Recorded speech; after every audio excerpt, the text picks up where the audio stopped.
الحمد لله رب العالمين، والصلاة والسلام على أشرف الأنبياء والمرسلين نبينا محمد وعلى آله وصحبه أجمعين. قال الله تعالى: والسابقون الأولون من المهاجرين والأنصار والذين اتبعوهم بإحسان رضي الله عنهم ورضوا عنه وأعد لهم جنات تجري تحتها الأنهار خالدين فيها أبدا ذلك الفوز العظيم.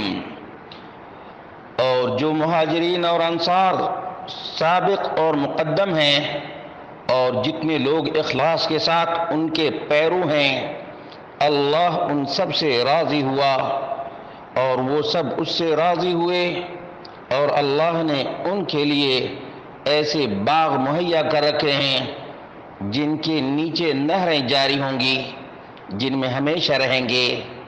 یہ بڑی کامیابی ہے. برادران اسلام، دینی اور ملی بھائیوں، دوستوں اور ساتھیوں، یہ عظیم ترین بشارتیں اور خوشخبریاں ہیں صحابہ کرام رضوان اللہ تعالی علیہم اجمعین کے لیے. اور صحابہ کرام کی بڑی عظمتیں اور بڑی فضیلتیں قرآن و سنت کے اندر مذکور ہیں. خاص طور سے علی رضی اللہ عنہ کا مقام تو ابو بکر، عمر، عثمان رضی اللہ عنہ کے بعد چوتھے نمبر پر ہے. خلفائے راشدین میں سے ہیں اور عظیم ترین شخصیت علی رضی اللہ عنہ کی ہے.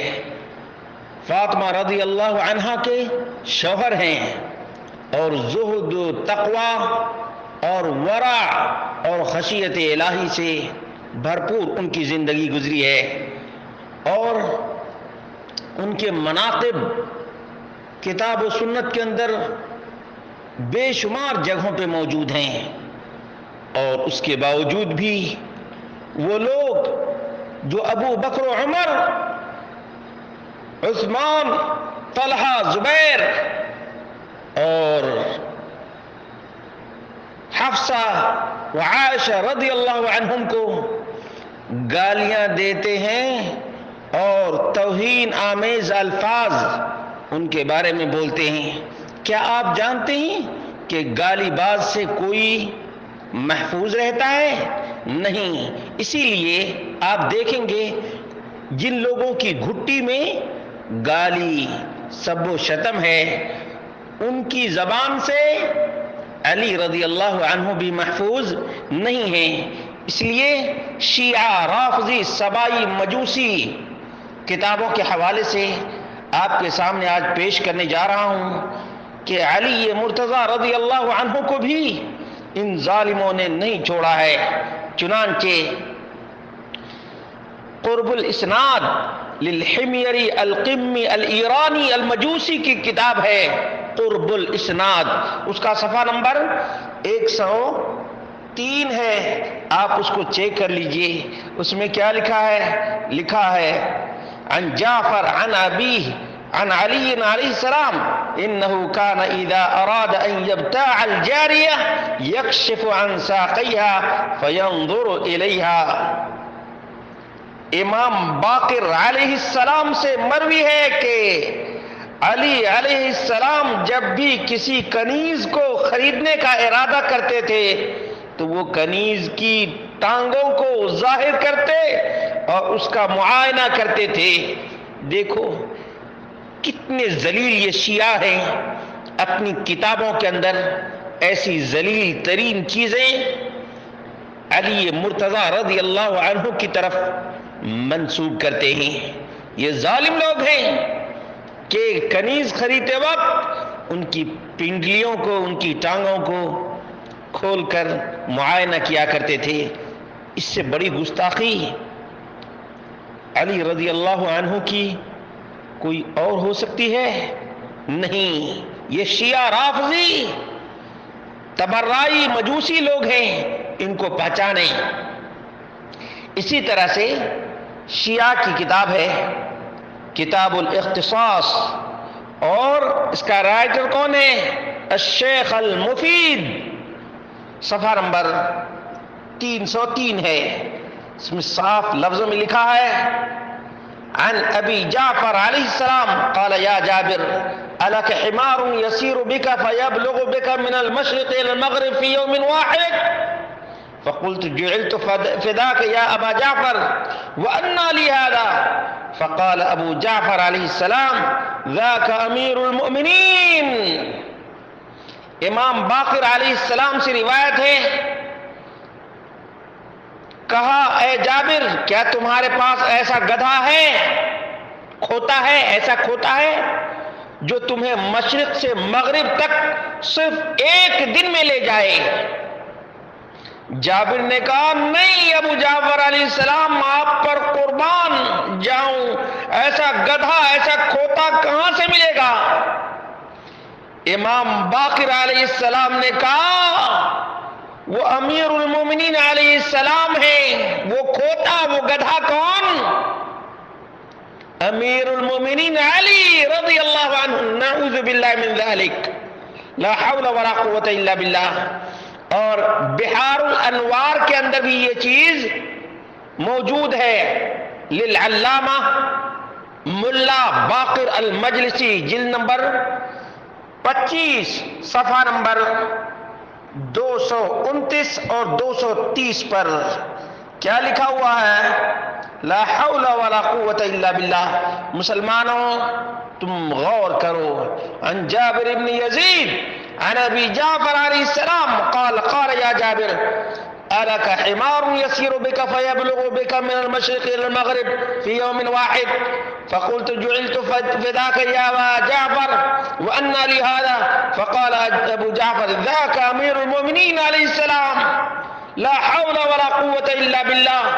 مسلمانوں ان گالی باز رافضیوں کی زبان سے جب علی رضی اللہ عنہ نہیں بچے تو ابو بکر و عمر بچ سکتے ہیں؟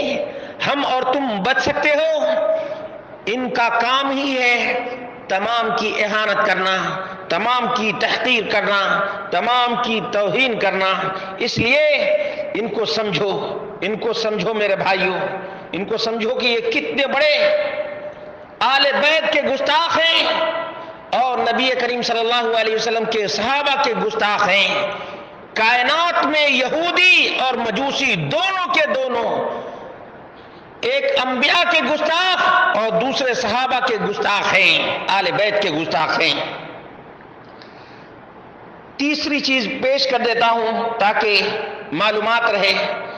اللہ رب العالمین نے فرمایا ان اللہ لا یستحی ان یضرب مثلا ما بعودۃ فما فوقها۔ اس کی تفسیر میں علامہ قمی، جو تفسیر قمی سے معروف اور مشہور ہے، اس کے اندر کیا لکھا ہوا ہے؟ قال وحدثني ابي عن النضر بن سويد عن القسم بن سليمان عن المعلى بن خنيس عن ابي عبد الله عليه السلام ان هذا المثل ضربه الله لامير المؤمنين عليه السلام فالبعوضة امير المؤمنين عليه السلام وما فوقها رسول الله صلى الله عليه وآله۔ تفسیر القمی علی ابن ابراہیم القمی ہے، جلد نمبر 1 صفحہ نمبر 62 ہے، 62۔ یاد رکھو مسلمانوں، اس میں لکھا ہے امام جعفر صادق علیہ السلام نے فرمایا اس مثال میں اللہ نے امیر المومنین علی علیہ السلام کی مثال بیان کی ہے۔ پس بعوضہ یعنی مچھر سے مراد امیر المومنین علیہ السلام ہے، اور ما فوقہا یعنی حقارت میں مچھر سے زیادہ سے مراد رسول اللہ صلی اللہ علیہ وسلم ہے۔ مسلمانوں آج تک کسی نے علی رضی اللہ عنہ کو سنی ہونے کا دعوے دار ہوتے ہوئے مچھر کہا ہے؟ نہیں، یہ تبرعی، یہ شیعہ مجوسی نجوسی پلیدی لوگ ہیں جو علی رضی اللہ عنہ کو مچھر کہتے ہیں، مچھر، اور رسول اللہ صلی اللہ علیہ وسلم کو بھی نہیں چھوڑا ہے۔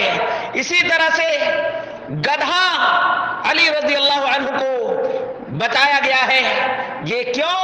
اس لیے کہ یہ مجوسی نجوسی لوگ ہیں، ان کو سمجھو اور ان کو جانو، ان کو پہچانو کہ یہ علی یا علی یا علی یا حسین کرنے والے یہ صحابہ کے بھی گستاخ، نبی مکرم صلی اللہ علیہ وسلم کی ازواج مطہرات کے بھی گستاخ، اور آل بیت علی رضی اللہ عنہ کے بھی گستاخ ہیں۔ ان کی عیاری اور مکاری کو سمجھو۔ اللہ رب العالمین مسلمانوں کو بیدار ہونے کی توفیق عطا فرمائے اور ان شر انگیز فتنہ باز مجوسیوں کو بھی سمجھنے کی توفیق عطا فرمائے کہ یہ کس طرح سے اسلام کے اوپر یہ داغ لگانے والے ہیں، اسلام کی بے کنی کرنے والے ہیں، جن کی منقبت، جن کی فضیلت قرآن و سنت سے ثابت ہے، ان پر یہ کس طرح سے تبرعی اور سب و شتم کرتے ہیں۔ اللہ رب العالمین سے دعا ہے کہ اللہ رب العالمین یہودیوں، نصرانیوں اور مجوسیوں، ایرانیوں اور سبائیوں کے شر سے امت مسلمہ کو محفوظ رکھے اور تحریکیوں کو بھی یہ باتیں سمجھنے کی توفیق عطا فرمائے۔